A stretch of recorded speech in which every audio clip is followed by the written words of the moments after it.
आईली मैया राउर धाम धाम में लागल रहे जाओ रौरे धामा में बलमा मोर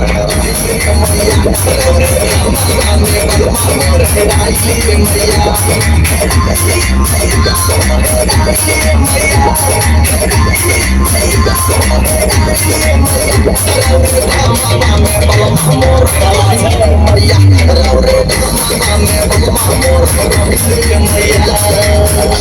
मनले मनौती रही चढ़ते कुआरा दर्शन करे हम दूनो पारानी बलमा नादान जाने कहवा भूला गईले अनजान जगह पे बाटे परेशानी मैया हो बलमा से हमके मिला दा देखा दा कृपा माई सब पे करेलू कुछ ना सुझात बाटे बलमा बिना माई बाटी ना दान देर काहे करेलू तो छोड़ी चरनिया नहीं जाइब और जब ले बलमा के ना पाई भाई रोई चरनिया बलमा मोर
राही बटोरी में सैया के खोजी ला लागल पता न सिपाही के घेरा में शासन प्रशासन से मुँह चढ़ गई चलल पता न पीएससी के डेरा में माई हो लोगवा ठिठोली करेला सुने वाला बाटे ना केहू गोहार हो हंस के कहेले गोरी तू बतावा कि कैसन के बाटे बलमुआ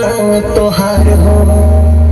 तनिका सावर तनिका गोर जैसे चंदा के चकोर।